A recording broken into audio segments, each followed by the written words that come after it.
So welcome. I'm Paul Lasser. I'm on the board of the Putney Library and looking at events. And this is a very, very special series that we do. Artists talk about their work, and we've been doing this for several years. Wow, it got dark in here.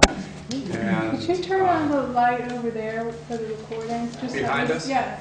Well, no, actually, that's good. That's fine. Is that okay? Yeah, until you go to project. Okay. And tonight we have Sue Osgood, who's going to present her work. And we're delighted to have Sue with us. I'm going to let Meredith Wade introduce Sue because Meredith knows Sue very well. She went to Egypt with Sue Osgood.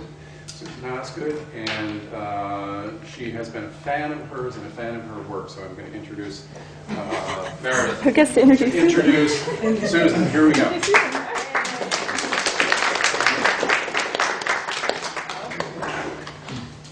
Well, I was delighted to be asked to be able to come introduce Susan. And I asked her to give me some more background, but I didn't want to talk about my trip with her to Egypt or about our friendship, but more about her artwork.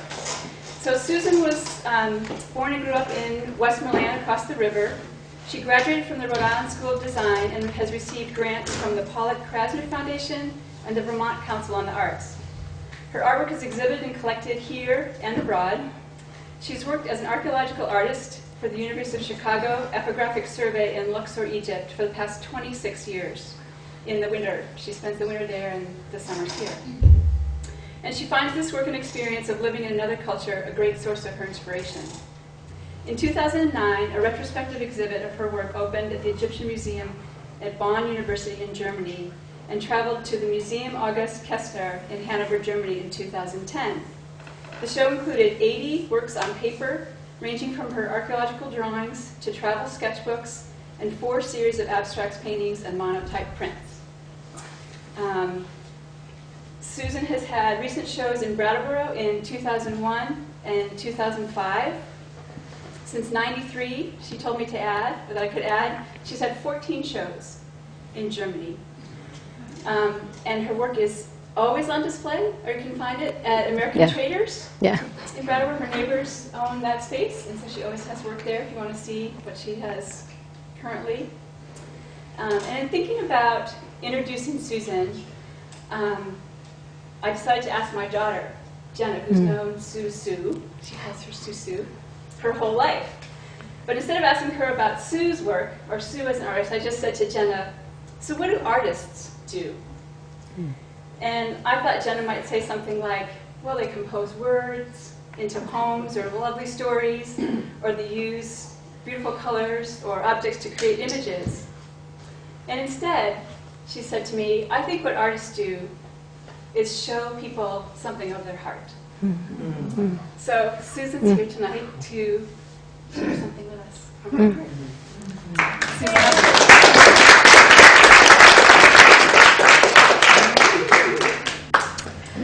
Thank you, Meredith. Can everyone hear me? No. Well, thank you, Meredith, for the lovely introduction. Thank you to the Putney Library, to Stephen, and to the art group. I don't know what you call yourselves, Susan Parenti and Paul, and the group of choosing the artists to come and speak here. Thank you all, and thank you all for coming tonight. I'm really pleased to see so many people. Well, when I was about Jenna's age in Westmoreland, my mother was a hairdresser, and I ate my cereal to this diverse clientele she had at the breakfast table, hearing many stories, and I began to hear stories about traveling, and I thought maybe I could travel too. And jumping forward, I went to the Rhode Island School of Design, which was a dream for me, and it really opened up my eyes to many, many things. While I was there, I took classes at Brown University, and I met an Argentinian Egyptologist who had a project in Egypt, and I asked if I could work with him, and he said, oh no, I'm just a one-man project, but you should really apply to the University of Chicago. So I applied, and I applied, and I applied, and I graduated And I began to think, well, what am I going to do now? I really would like to travel, I'd like to be able to do my artwork, and I'd like to make a living. And 7 years later, by then I had moved to Vermont, and was kind of the last thing that I expected to have happen. I got a call from the University of Chicago, and they said, would you like to come and work for us?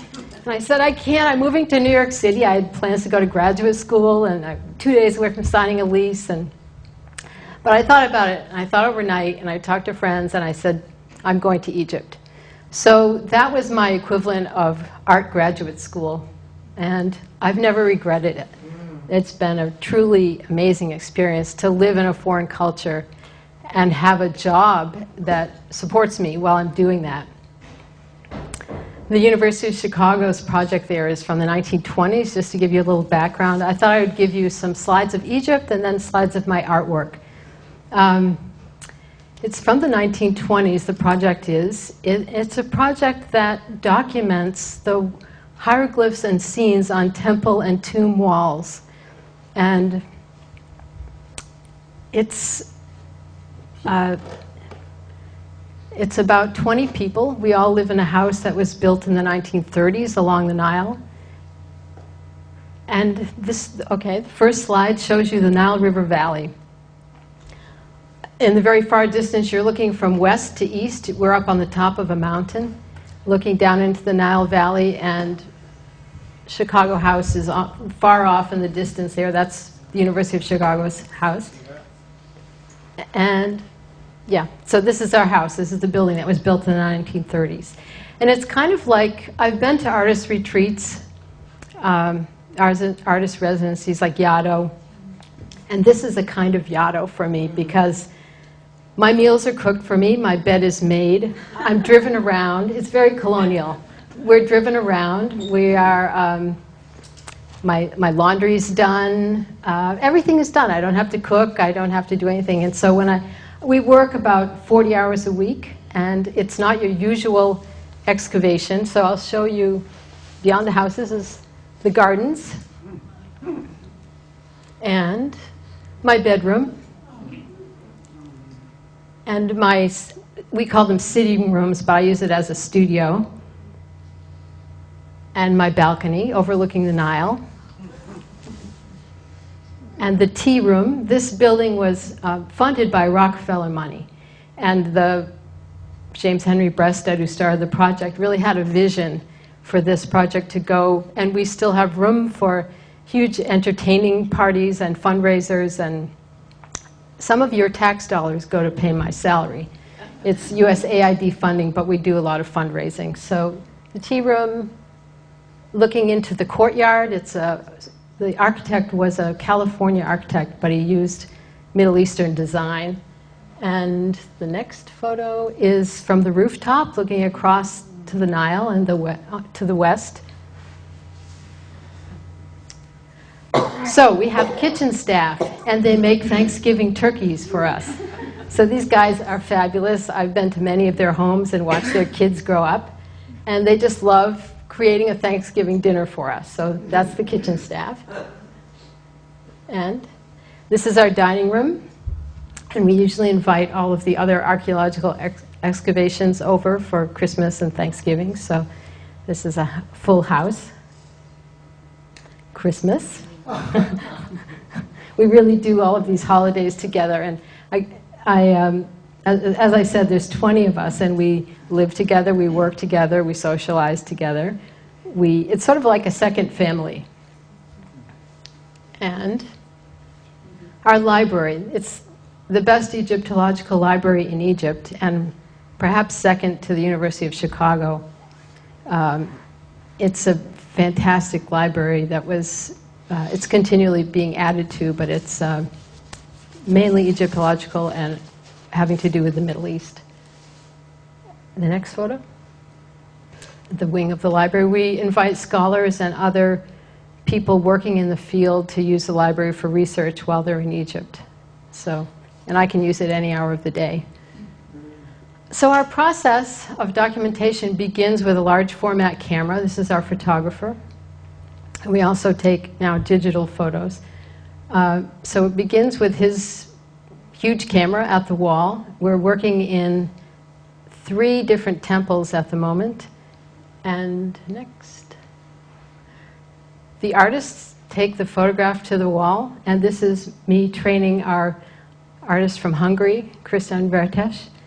And we use that black and white photograph, and we pencil on top of the photograph. So we're looking at the wall, we're looking at the photograph, we're deciding what's part of the original carving and what is not necessary to put into the drawing. So this work is all done on site. We couldn't do it without a staff of about 40 Egyptians. And this is Ali, who is a whiz with the mirror. So he shines the light across the temple wall. And perhaps in ancient Egypt they shone light this way by reflecting mirrors or reflecting metal, light from metal into the darker areas. So this temple is on that west bank, and it's called Madinat Habu Temple. It's 3,500 years old approximately, but most of the temples they're spiritual. They were spiritual centers, and they were built on over many, many years, many kings, many dynasties. So it's a wealth of history. The inked drawing, after it's penciled, the drawing is inked, and I can do that either in my studio here in Vermont, or this is my studio at Chicago House. It has wonderful north light windows and skylights. Next. Once the drawing is inked, it's bleached with an iodine solution, and this leaves the ink drawing on the white photographic paper. So at that point, it's blueprinted, and the Egyptologists take over. So the first person to work on it is the artist with the visual eye. The second is the scholar who can read the hieroglyphs and translate. So there I am working together with 3 Egyptologists. And just an aside, the Egyptologist on the right is Swiss, but his name is Frankie, and he's Boppin' Frankie, and he plays Jerry Lee Lewis on the side when he's not doing Egyptology. So they're a wonderful variety of people that I work with. This is a finished drawing of one of the columns, and the publications that we make are large folio volumes, and we show the photograph, the black and white photograph, large format photo on one side, and the drawing on the other. So there's another drawing. These don't look as clear as they... You could try to... Yeah, that's a little... Well, a little bit better. So this is 2 drawings put together, and it's a scene of the king and several gods offering to the god Amun, who was the main god of this area in Luxor. Luxor is 8 hours south of Cairo. So it's a city of about 800,000 people, and it's been a center for probably about 3,500 years inhabited. So next. The first temple I worked in was Luxor Temple in the city of Luxor, and it's an interesting site. Again, it's been built on many, many years, and it's right in the middle of the town. So the problem is that there's a lot of groundwater, and since the dam was built in Egypt, the groundwater stays the same, the salts don't get washed away, and the surfaces of the stone actually get blisters on them like rust on a car when we have the salts are being drawn out by the water in the air and the water in the ground. So my temple that I'm working on now is Madinat Habu, and this is a scaffolding that was set up by our workmen. Our photographers on the ground level, and all of the guys decided they would have their photo taken like that. They set up the scaffolding to have this photo taken for our volume of the small temple that I'm working in, which was to the Queen Hatshepsut, one of the few women who was a queen. Again, about 3,500 years old. Next.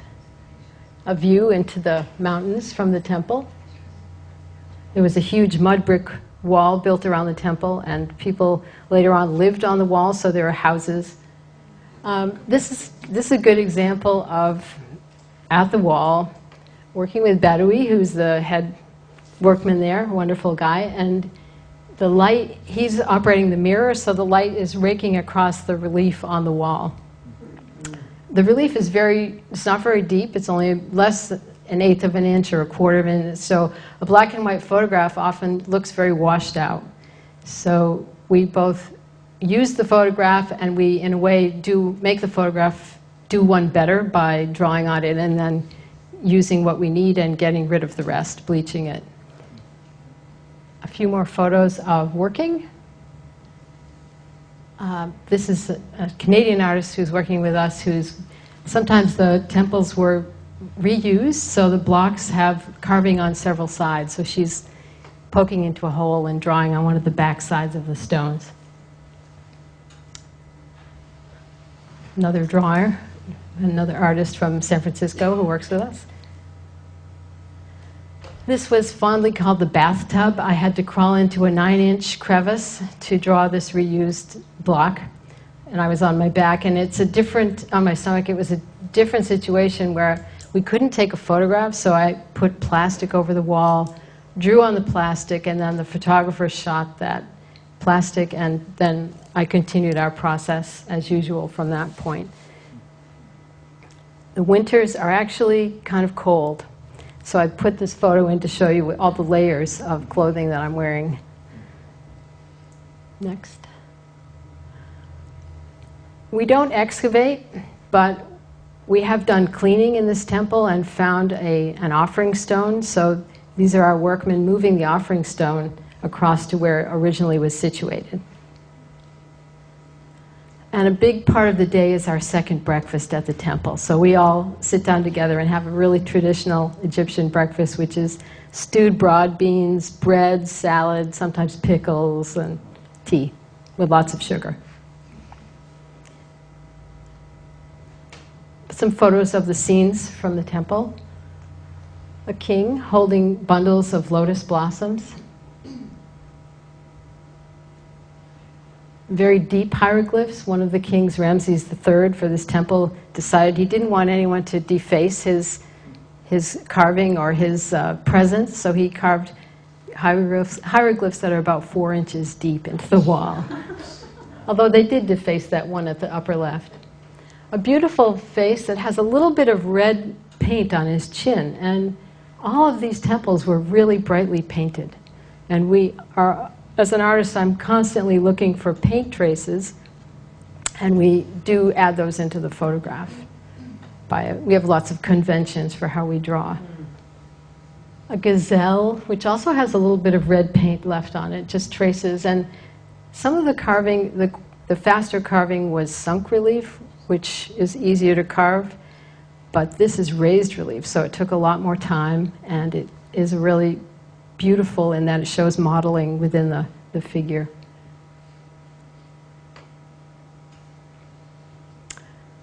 Black granite with a Nile god on the left. It looks like a very fat person, pendulent breasts and big belly, just to represent the fertility of the Nile. And all these figures had yellow paint in them. You can see little traces of the yellow paint. Next. This is a great scene of a harpist, and the harpists were blind, so he also is a little bit chubby, and they probably didn't move a lot. They sat and played their instrument, and the dancers doing acrobatic movements below.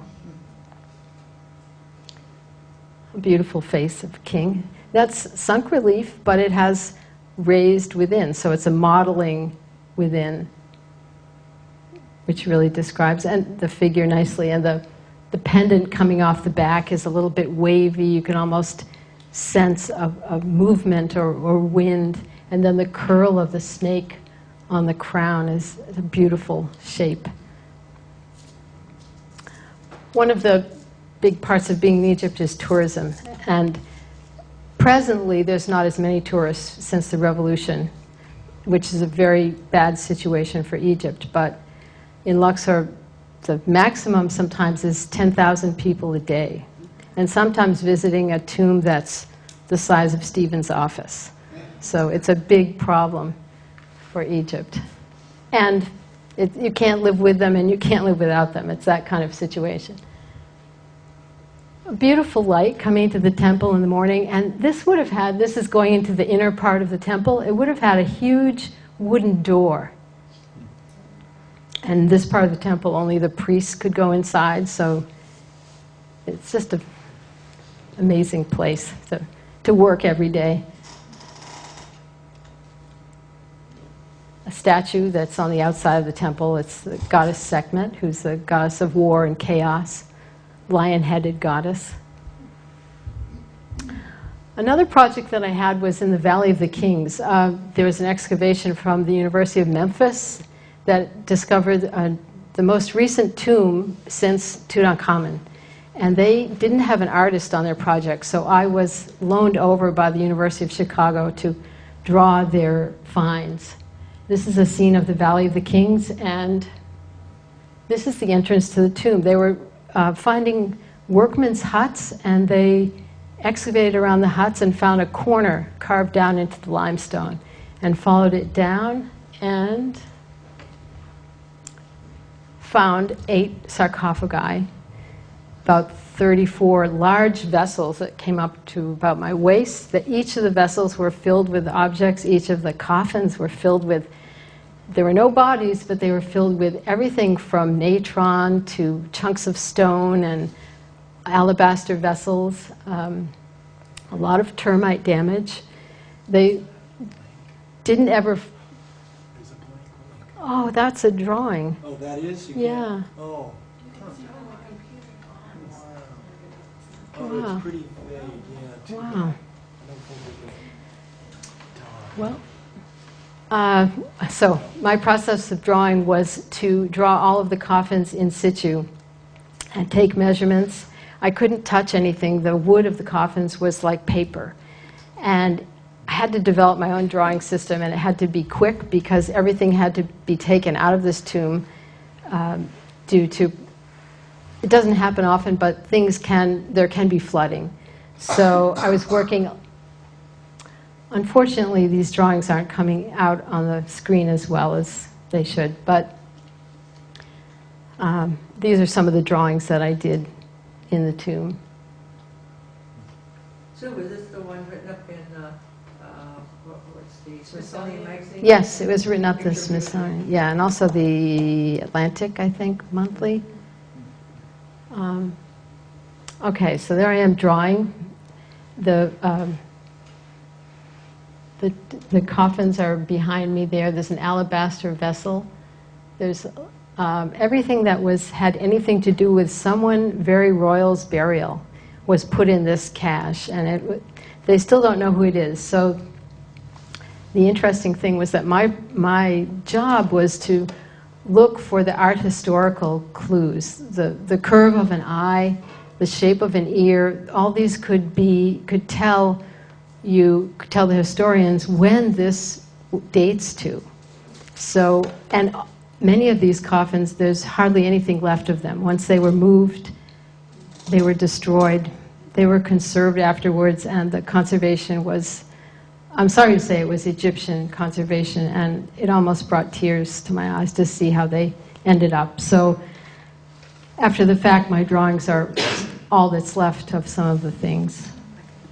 This was a watercolor of that coffin that I was just kneeling next to. And it's about life size there. They were quite large.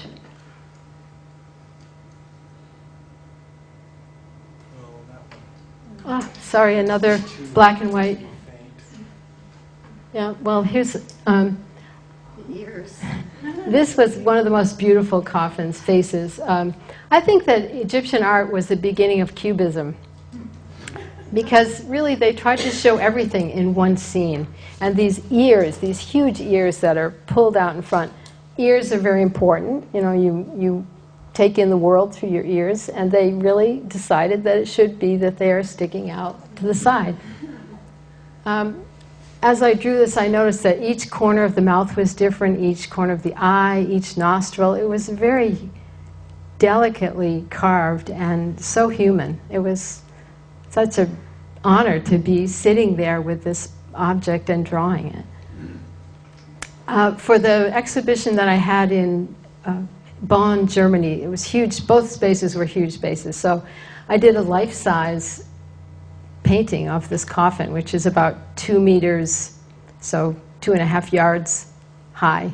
And this is my version of what it probably would have looked like if the termites hadn't got to it.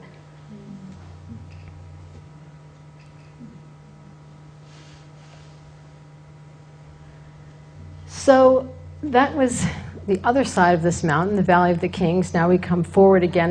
We're all in the same area of Luxor, this west bank where everyone was buried. This mountain is called the Gurn, and the village down at the bottom is called Gurna. And there are hundreds of tombs of nobles there. And one of the perks of my job is that we get invited to other projects and excavations that aren't open to the public. And here we're going down into an Italian project that's working on one of the nobles' tombs called Harwa. And this is the rock-cut courtyard to enter into. The light in the last photograph and this one is afternoon light, which is really beautiful. And stepping down out of the sunlight, it's another kind of light, very white and desert-like. Stepping into the tomb, rock cut again, thoroughly cut into the earth. And this is inside. It's quite a huge tomb.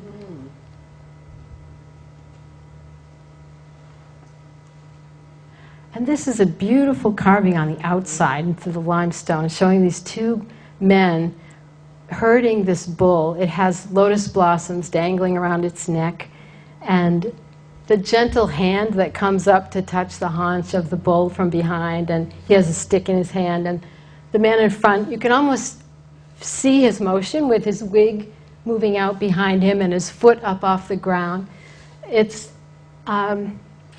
It was a lot like the time, the art history of the pharaohs, where they really captured movement, but in a still kind of way. It's hard to describe, but this is this sort of retro style of this period. And a friend of mine said it when he was a kid in Dampened on the Mediterranean, he remembers festivals where they would bring bulls through the streets and they had flowers woven into their horns. So that's what, 3,500 years worth of repeating the same thing. What does the bull have around its neck? Lotuses. A big, big flower. And buds, 2 buds to either side of it.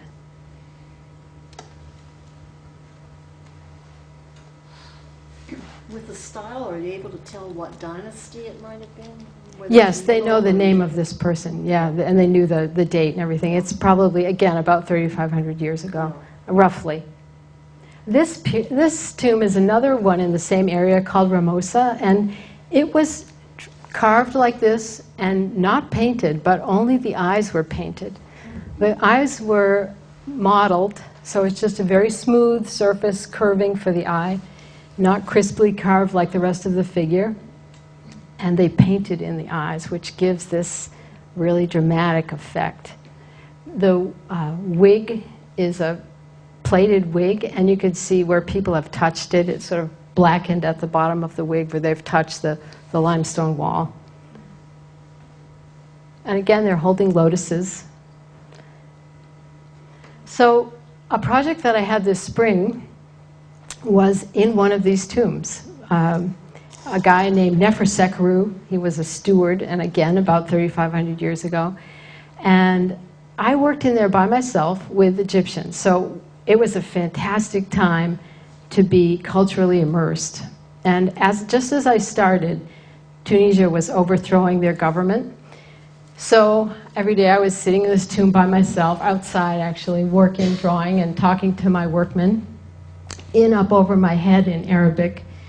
And I said, what do you think about what's happening in Tunisia? And they all said, wow, life in Egypt is so hard, and we don't have enough jobs, and we don't have enough money, and it's just really hard. We would like to do the same thing, but we don't dare to.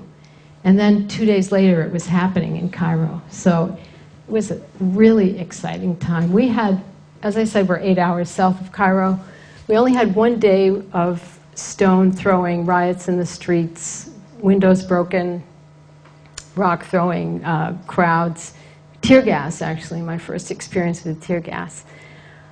But mainly it was news from Cairo. So every day they'd have the radio on and listening and talking, and we'd all just gather around and try to figure out what might be happening next.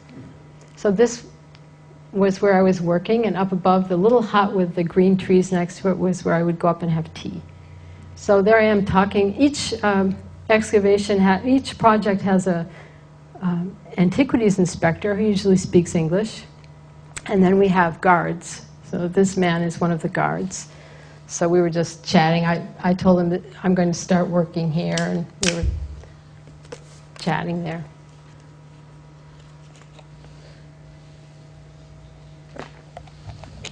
This is the kind of carving, and it's quite beautiful, and it's unique. The costume is apparently very unique for the period, so it's about 500 years. He was 500 years ahead of his time with this, I understand, with this costume that he was wearing. So fashions changed more slowly at that time. And this is my drawing, which I'm actually working on right now in my studio in Brattleboro. And it's the photograph with the inking over the penciling. And I'll be bringing it back to Egypt when I go at the end of November and have the photographer bleach it, and we'll begin the process of working with the Egyptologists and the blueprint and them making their corrections and preparing it for our publication, which probably will be several years from now. So these are my guys, the guards at the tomb, who had the radio going every day. And one of them, as we were talking, he said, "What is that holiday in America where you all eat watermelon?" And I thought, I don't know. And then I remembered it was Independence Day, and I knew that Tahrir, which was the name of the square, is independence. So I said, "It's Yom al-Tahrir." And he said, "Oh, yeah, okay."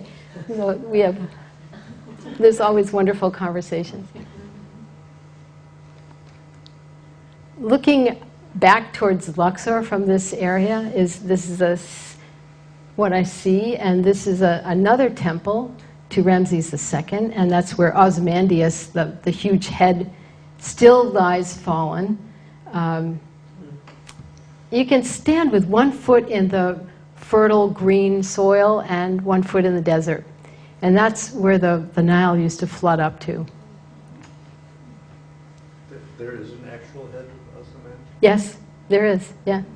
So over these nobles' tombs, there used to be many, many mud brick houses and people sometimes living on top of tombs. The government tried to oust them for many years, and finally within the past couple of years has gotten most of the people out, which is a very sad situation. Sometimes bulldozers larger than the house, and the people were standing outside of their doors with all their belongings and not having another house to go to, or not being compensated for land that was taken. So it was very, and the guys I work with had lots of stories about that. It's very hard to, such a different experience than we have. But this fellow had such wonderful paintings on his house stayed. And it has everything from his Hajj trip to Mecca and how he went there by boat. Has an obelisk on the upper left, and verses from the Quran. He has an alabaster factory, so he advertises the alabaster factory. And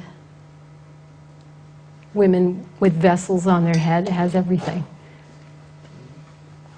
This is Ali, again, the man who operates the mirror. I just thought this was such a wonderful photograph.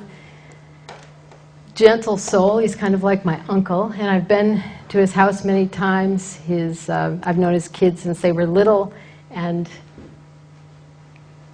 this is at his house, so this is the salon where they meet people, and their kids were allowed to draw on the wall, pharaonic art, and put up soccer posters. Soccer is very big in Egypt. And this is his daughter on her wedding night. We went to the wedding, and I knew her since she was a tiny girl. And in Egypt, men have to raise enough money to buy an apartment or a house, to buy the gold, to buy all the furniture for the apartment. And sometimes they can't do that until they're in their 30s or 40s. And they are going to have a family. It's very rare that people don't have children. So often they marry someone a lot younger than they are. So this is the bride and the groom on their wedding night. And everyone gets invited. Tourists will be there, and you can just, you meet somebody on the street that night and they say, "Oh, my cousin's getting married, come to the wedding." And you end up going to a wedding, and it's so unlike here. This is Badawi, who you saw earlier with me. He had a son, Muhammad, and he invited us all to come and meet his wife and child. So we have, Canadian, Hungarian, Italian, who now lives in Netherlands, and us Americans, and the Egyptians. So a diverse tea group there. Also, that's another thing that's very different, is that you can just come upon something being butchered for a festival, or this was for Ramadan, and the photograph is striking for the colors and those blue mats on the floor. I've watched this happen, and the butchers sometimes come away with not a spot of blood on them. It's a real art. And also that we don't know where our meat comes from, really, and little kids would be standing around watching this, and they're very much more connected to where things come from, I think. This is in Aswan, so down by the high dam, and in a spice shop. The old Victrola was a nice touch. The Nubian baskets. In Aswan, there's a lot of the Nubian culture who lived there. They were displaced by the dam. And this is a street with probably flags that were put up for Ramadan festival, but they stay up until they fall down, so it's always festive. This is a view of the town of Aswan. In the far distance is the dam. Closer up is a huge Christian church. And then in the very foreground, just beneath the front of the photo, is a Nubian village, a mud brick village. So a lot in this photo to see. Also the tour boats, which are almost like moving city blocks that the tourists come and travel on. What are the sailboats called? Feluccas. I have a couple of pictures of Cairo to end my Cairo part of or Egypt part of the slideshow. And this is Islamic Cairo, a street that's been renovated or conserved by UNESCO. So very clean and neat, unlike some other streets in Cairo. But you can see some of the water damage on the minaret at the end of the street from just plain groundwater in the city. And the last photo of Egypt is the Grand Hall of the Cairo Museum.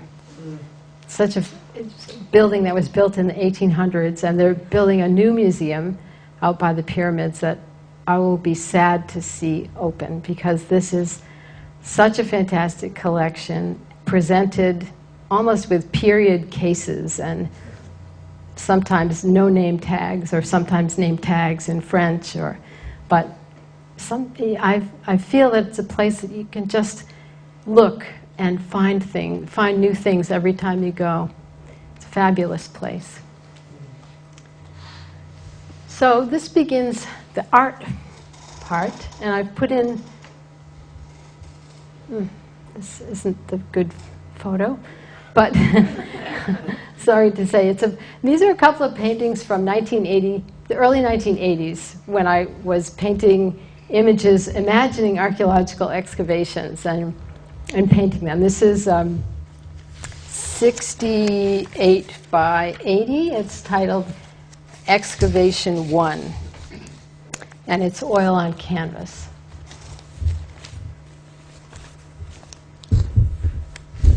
This one is called Archaeological Dream, and it's 78 by 52, also oil on canvas, and it's from 1981. This is a charcoal diptych on 2 pieces of paper titled Journey to Naucratis. The first excavation I worked at was through the University of Minnesota, and it was, most of the town was now under a lake that had been excavated in the late 1800s. So I started this drawing, and I usually begin with no idea in mind. I begin. And this drawing turned into something kind of watery, and I began imagining, what if you could really go into that lake that's the ancient city of Naucratis and see what was underneath there? So it became my own journey into this, into the earth and into this lake. It's a large piece. It's 62 by 84 inches. Jumping ahead about 10 years, this is a series. I started working in series, and these papers are photographic paper negatives, which it's a negative, but it's on paper. And the next step would be to make a blueprint.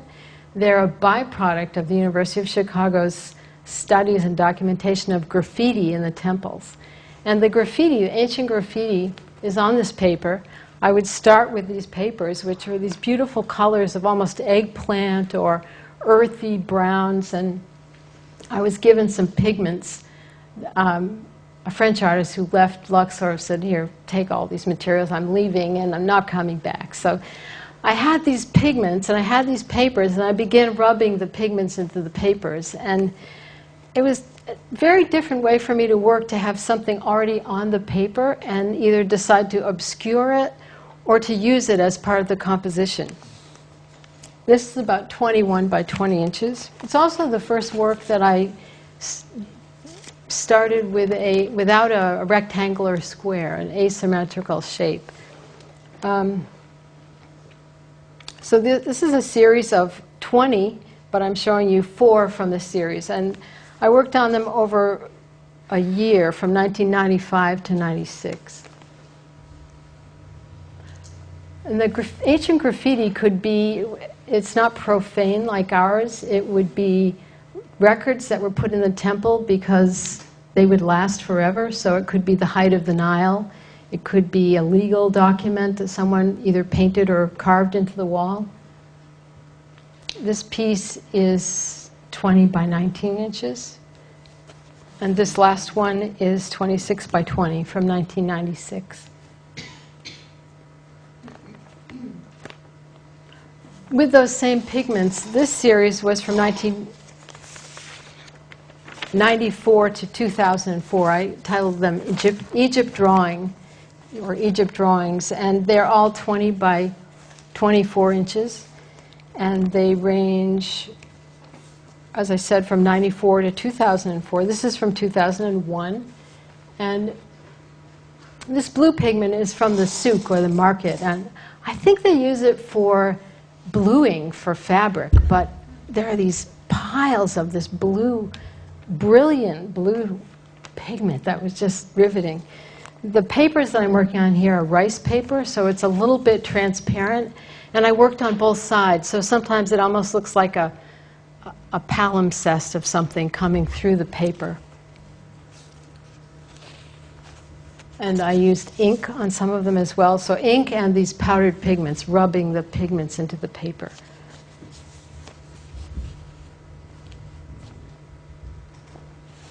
I find that there really is no abstract. Sometimes when you glance at something and you don't know what it is, it's that moment that's the most fascinating, and then you name what it is and you say, oh, that's a kite in the tree, and you can just keep on going. You know what it is. But and it's fascinating to me that when people look at the work, they find different things that it brings out each person's perception, and I love that about abstract work.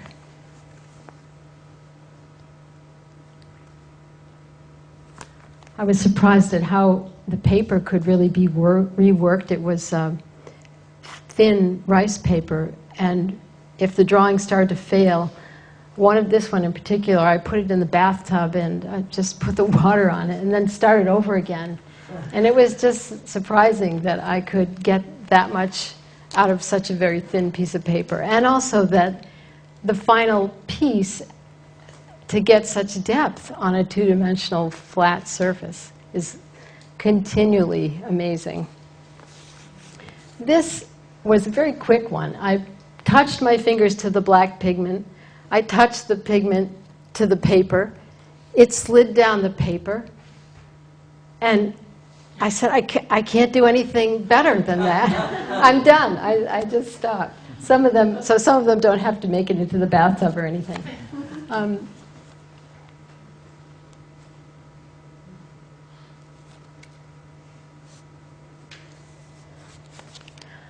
I think for the artist, it's really about the process. And maybe some of what comes out of the process is what the viewer gets. So if you never know, I never know what people will get out of it.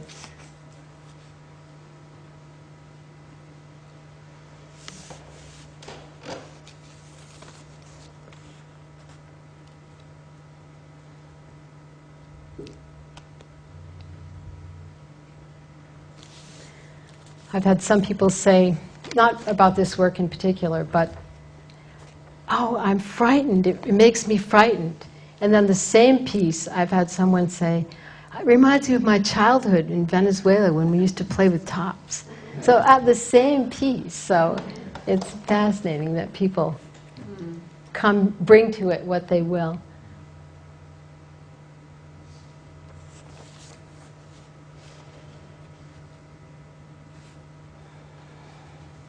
So this series is titled Saved Messages, from 2004 to 2007, and it's a series of 28 pieces. These are the blueprints of the photographic black prints, or negatives. So again, it has the graffiti, the ancient graffiti on the papers, but it's the positive. And what I started out with was the blue marks on the paper. And again, deciding, do I use this in the composition? Do I obscure it? And these I painted on them with gouache, which is a more opaque watercolor paint.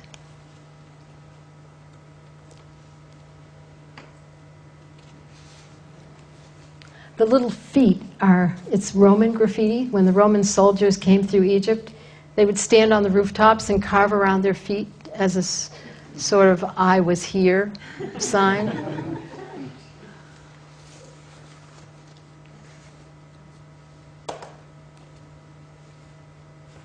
And the university documented this graffiti in the 1930s and 40s, I think.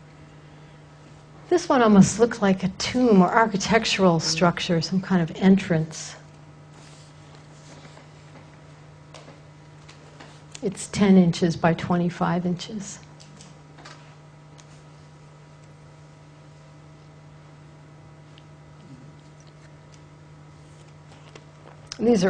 This is 14 by 17 inches. They're all, I would say, less than 25 inches.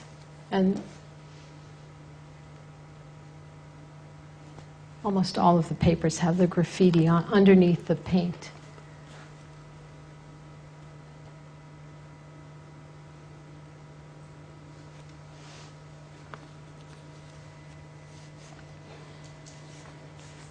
And these are from 2005, this one is.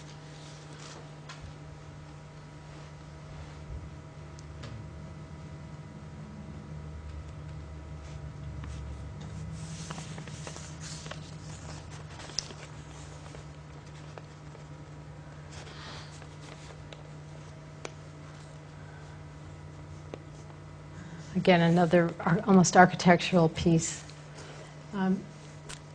Often in a statement, when I have to write a statement, I use this thought that I conjure up, that painting and drawing they really are forms of travel, and giving the sense of being in unfamiliar territory and the wonder of discovery.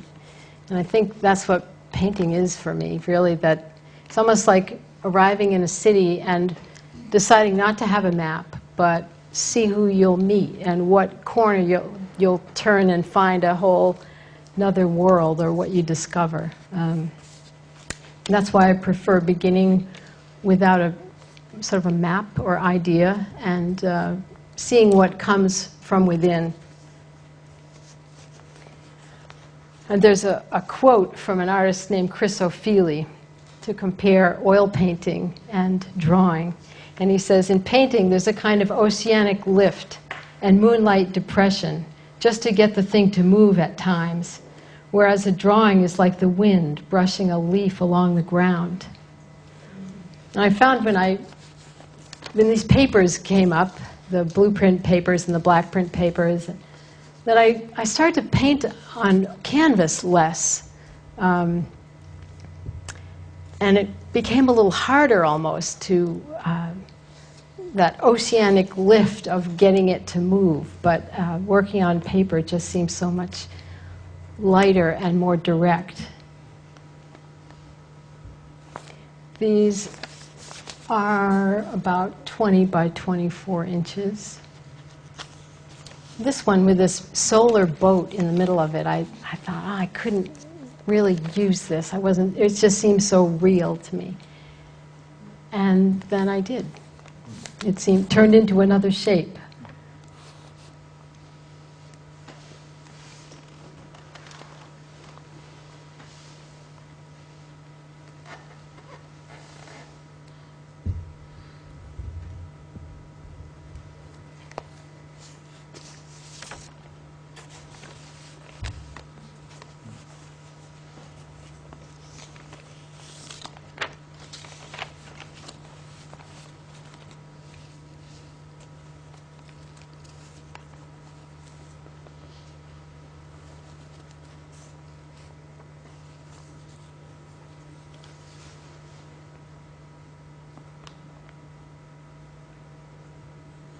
This is the last one of this series.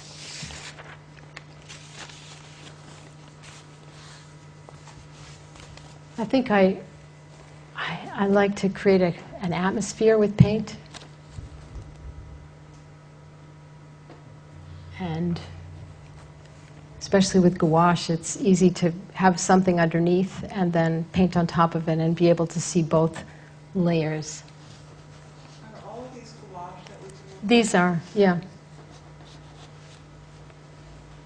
And are they all on top of the blueprint? Yes, they're all on top of the blueprint. This is a large oil painting titled Suspension. It's 72 inches by 56 inches, and it's from 2001. I find that I like painting large. I don't do it very often or as often as I would like. And the difference is, with a small painting, you can make one mark and it greatly affects the whole piece. And even the energy of that mark is greater than on a big canvas. It's so much harder to create that sort of energy and keep it going and have a brushstroke mean as much. It's a challenge painting large, but I like it.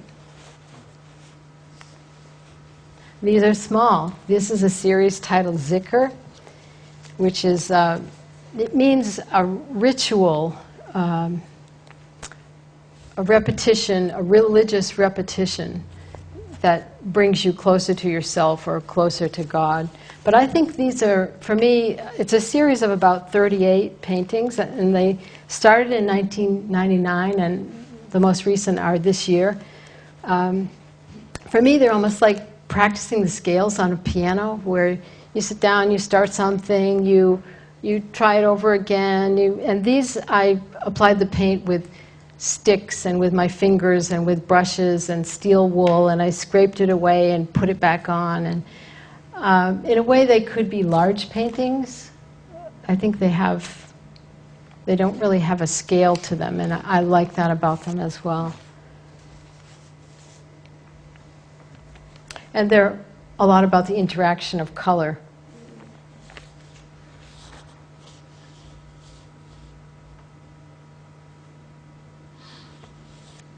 Often the paint is both thin and thick, varying depending on the stroke or how I've applied it.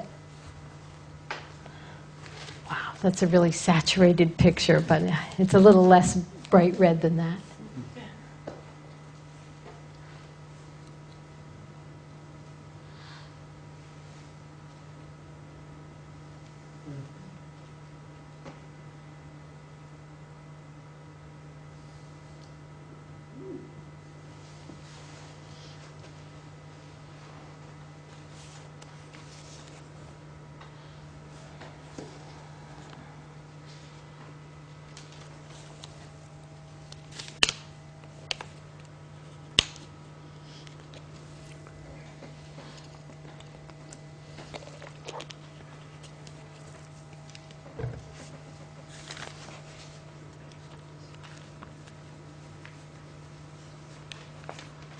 Do you do any of these in Egypt? I do I've done most of them in Egypt. Yeah.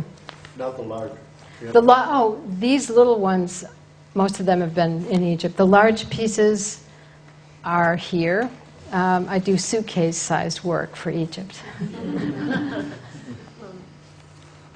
And these are from this spring. To get myself going, I took a class at the River Gallery with Barbara Campman, so art and meditation, which was wonderful.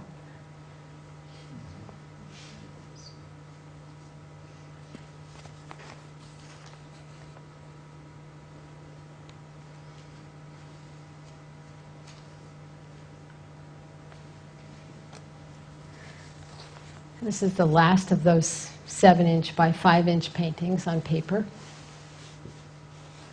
This next series is 4 of them. It's titled Zickuhr, which is a kind of, it's Arabic, it's a kind of spirit or a spiritual tradition that stems around magic, and it's pretty prevalent in Egypt, these practices. They're 36 by 36 inches, and they're all from 2004.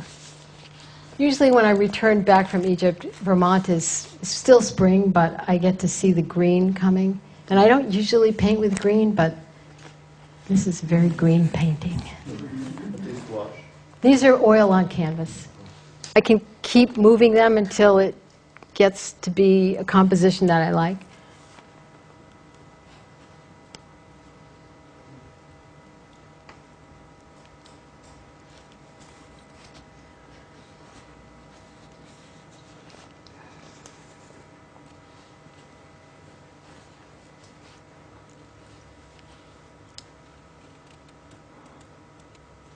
So they're much larger than they are in real life.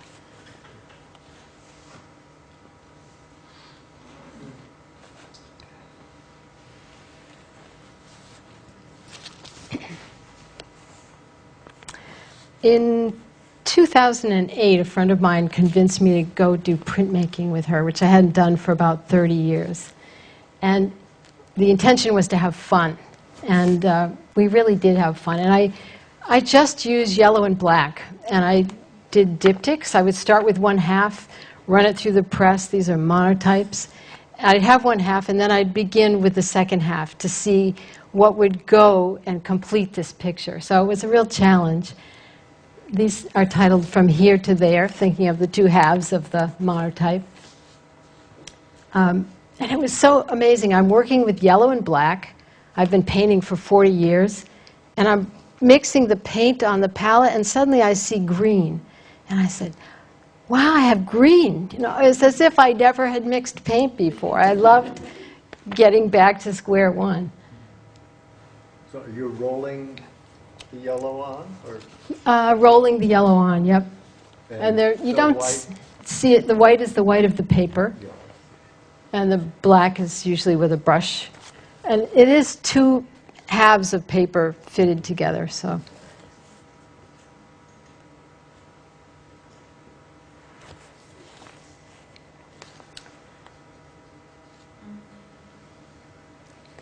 These are a little too saturated. But. This is a series titled Maps. In 2008, I arrived to Chicago House, and I didn't know where I was going to begin, so I went to the library. And I came across a map, a copy of a map from the 1100s by a man named Muhammad al-Idrisi. And it was a map of the Middle East done in the 1100s. And I looked at it, and I looked at it, and I could not understand this map. All I saw, and I just saw it from a visual point of view of these beautiful lines curving and crossing the paper from page to page. It took me several days to figure out what this map was. And this was a map that was good in its time for 300 years. So I loved that dichotomy. I started with these gouache paintings on very thin layout paper. These are 14 inches by 11 inches.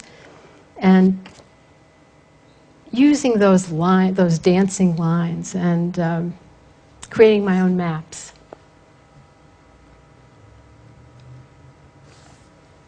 And this was a series of 10 from 2008.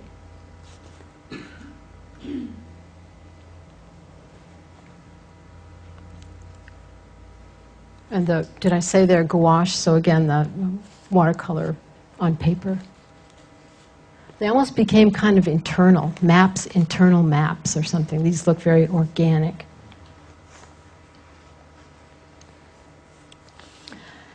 So for the museum show, I had a big wall, and I decided to create my own version of Idrisi's map. So this is 95 inches by 142 inches. And the page layout is the same as his, and it's a kind of version of his map, but it's my version of the map. And can you see the Middle East there? Can anyone tell me what this is? What he did was he put the north at the bottom and the south at the top. And it struck me that we are so stuck in our ways that if it's supposed to be at the top, north is supposed to be at the top. It's always at the top. Point out like the Nile Delta and stuff with your finger or something. This is the Mediterranean. This is the Nile Delta. And that's the Sudan at the very top. And this is the Saudi Arabian Peninsula. And this is the Tigris and Euphrates coming together in the delta there.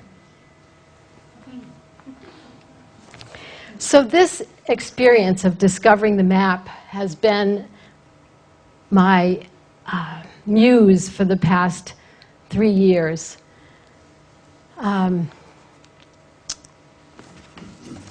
This is Mark hanging the piece at the Hanover Museum, just to give you a sense of the scale. And the next photo also gives you a sense of the scale.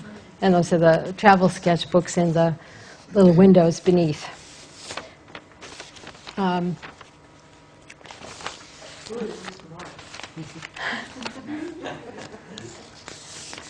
This series, I was at the Vermont Studio Center for Vermont Artists Week in 2009 and decided I would be a printmaker, which was a great experience. Printmakers talk with one another a lot more than painters do. And one of the printmakers said, you should try using cheesecloth. So I threw down cheesecloth, and I had bits of, these again are diptic, so I would start with one side and then complete the other side. I had fabric everywhere, and by the end of this is a series of 10, the fabric became really flowing, and I didn't know what I was going to title this, but then later on I realized they were the Red Sea, and it was something very watery.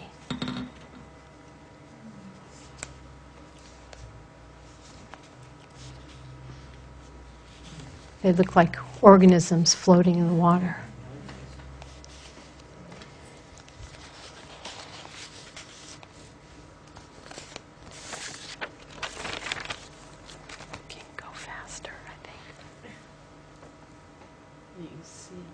This series is titled Lost in Travel, and in the summers I've been renting time on the River Gallery Press. And these are full sheets of paper. They're 30 by 23 inches, and they're also monoprints, which means I paint on a plate and run that through the press. And sometimes I run it through a number of times, keeping the paper dampened. Again, thinking of the maps, thinking of routes and footpaths and animal paths and ways we go.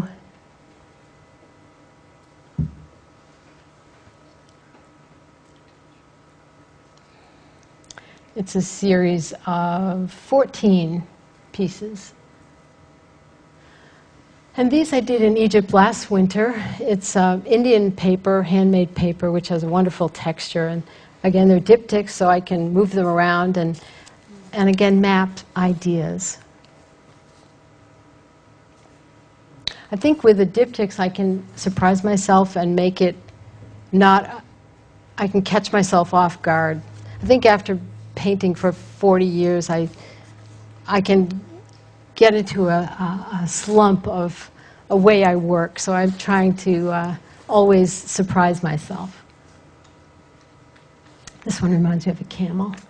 And this one is very organic, almost inner-like. This is a piece titled Hand and Wing, which it's a series of one so far. I just did it this summer. It's on a very thin handmade Japanese paper. And I started with 3 sheets of paper just to tell you a little bit about process. And it didn't work. It was, I was inspired by a photograph of a bat wing that almost looked like maps in the veins of the wing, and had these 3 pieces of paper that looked like a bat wing. So it didn't work. I tore it all up into these smaller sheets and started mixing them around. And I think it works. And also when you walk by it, the papers flutter off the wall a little bit, almost like a wing might.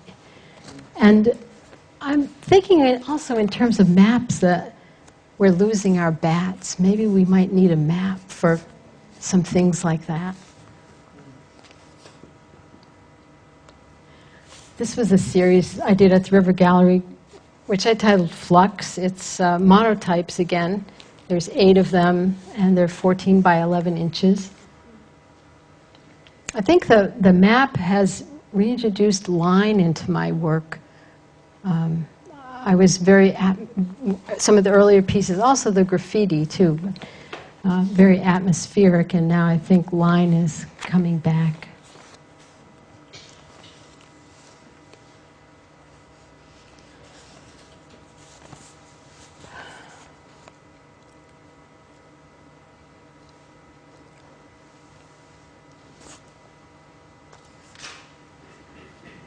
This is a large oil painting I did this summer, 72 by 56 inches, and I'm curious to know how I can introduce line back into my painting. So this was the beginning of that.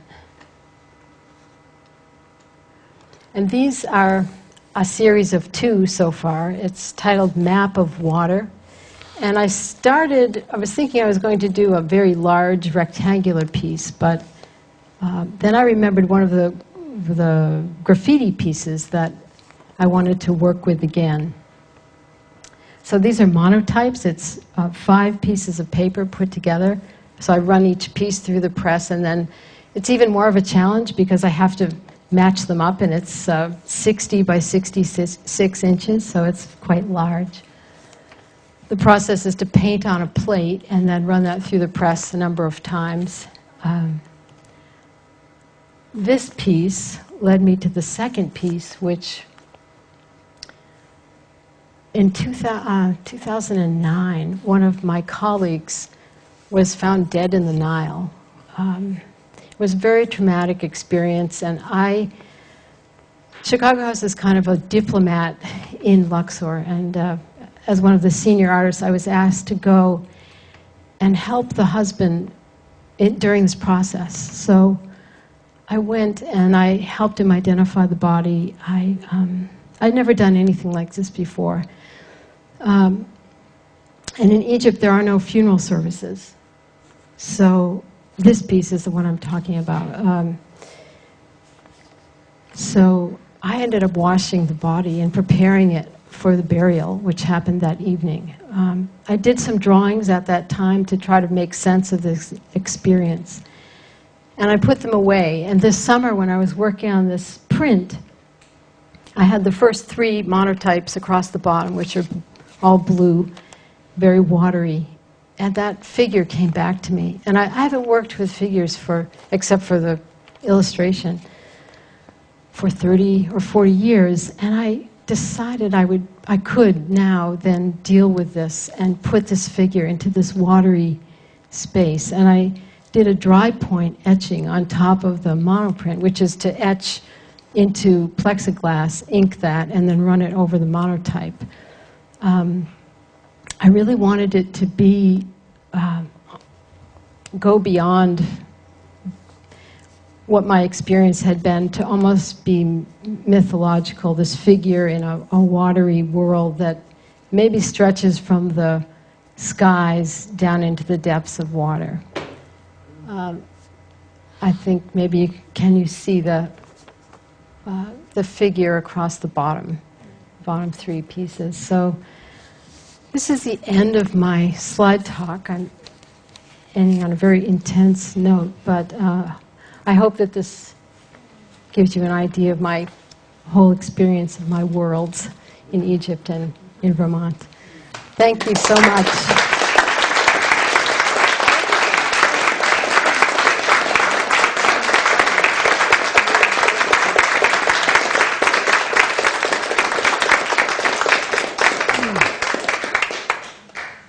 Thank you. Is there any questions?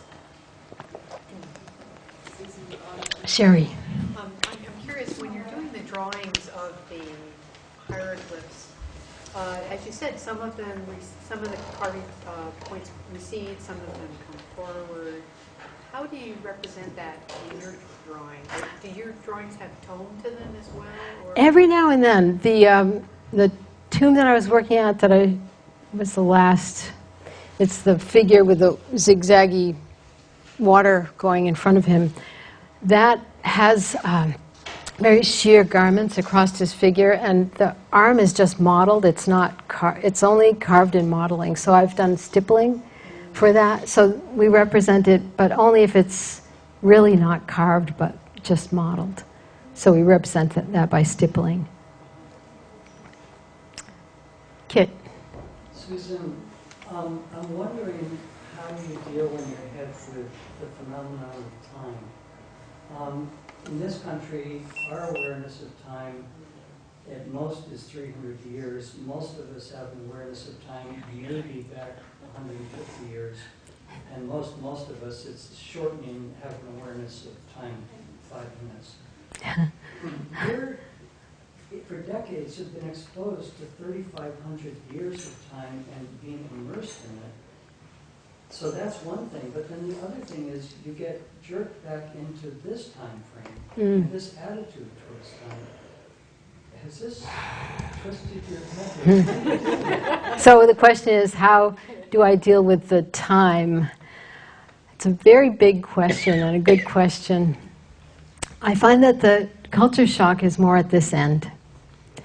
Our pace is so fast. And it used to be that we didn't have computers in Egypt, and we didn't have cell phones, and we didn't have, a letter would take 2 weeks to get there, and a phone call, you maybe could hear the person and maybe you couldn't. But that time is coming a little closer to one another. I think it's hard to answer that question. It's fascinating to be exposed to these layers. And I think it's, what I tried to show you all with having the Egypt photos as well as the art is that there's a lot of inspiration there. The light, the people, the culture, the layers of history, the art history. I don't know how I deal with it. I try to digest it. I think it's like being a whale with the mouth wide open and just trying to take it in and see what comes out. I see a negative, it's a matter of appreciation of your beautiful paintings. I think there's a negative inspiration. The precise work you do, and then that hard, precise carving that you're copying. I do love the impulsiveness of your stroke, particularly those graphic strokes. I admire those greatly because they're so funky. Are you saying that there's a negative influence of the fine, meticulous carving? Yeah. Yeah. Yeah. Yeah, I mean, it's a release. Well, I think that you must feel very released. I think that that's, I draw all day on that for 7 hours, and then I can go to my studio in Egypt and do the color painting and rub it in with my fingers and, play with stuff. So I think if I were doing realistic work, it'd be very hard to draw all day and then go work on something also very meticulous. So maybe it's a good, thank you for pointing that out, because it's a good influence on me in that way, to go in the opposite direction. You don't rebel against the flatness of the hardness of the Yes, surface. yes. But your stroke is wonderful. Thank you. Sherry. I just wanted to, I was so struck by the last painting, and in many ways it seems like, I just compliment you so much, because it seems like it was such in honoring your colleague, it was a confluence of your work between your abstract and colorful work with almost a hieroglyph in its own way. And it's lovely. Thank you. Thank you very much. Thank you.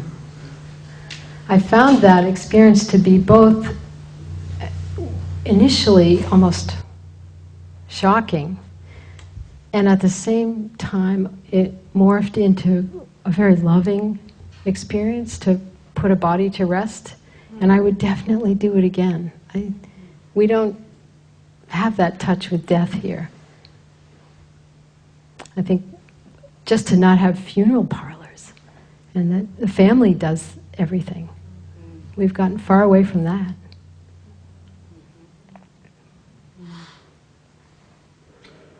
Eva. I'm just in my own mind. I'm thinking. I saw Leon come in. I know he's a mathematician. Yes, who's I worked know out Leon. How to figure out the pyramids, and Yes. he's written scholarly pieces. I know you all are connected. And I'm wondering. I think about the buildings themselves, and then I see the art, the carvings, and so on, and the preciseness of the buildings, and then the freedom in the carvings, and then how that's.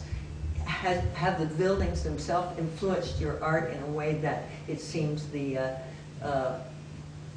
carvings, how they the graffitis had an effect on? So have the buildings, ancient buildings influenced me? And I think they have, because to study them from books, you never get the sense of what it's like to walk through them. And these are buildings the same size as our skyscrapers, but they have open spaces, open courtyards. They are so melded with nature, and you're so connected to the earth in these buildings. So I think the scale is really impressive. To move through them is an impressive experience. Yeah. Yes. Is the point of your carving to save some of these images before the salt destroys them? So the question is the point of our carving to save some of these images before the salt destroys them? And yes, it is. The whole documentation project is because the monuments we're working in have no documentation. There's no record of them. So as they deteriorate, they're disappearing. And people say, how long are you going to work in Egypt? And I could work there as long as I can climb a ladder. And there's so many things that haven't been documented. And undiscovered even. Or as long as the government lets us still go there. Any other questions? Susan? Karen? I'd just like to say I love the quality of light in your work. Thank you. It's just Quality of light. Thank you. That's a goal, I think, to include light. Yes, It's just Devin. an observation. We have the advantage of being able to see it on the screen, and you would think it would do the same thing to the work. The projected version would look different in a way, but in a predictable way. Yeah. And I was so amazed to see that some were very different and some were. It didn't do the same thing to all of them. I'm not articulating that very well. Yeah. It was just a surprise. Yeah. It didn't wash them all out, and some color shifted and some didn't. But it was it's just surprising that some held up fine. Yes. Unfortunately, the drawings from Egypt, the illustrations didn't show up very well. So.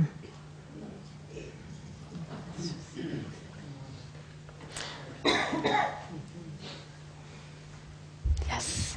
Susan, thank you. Oh, so thank much. you. Thank you. Thank you. Thanks.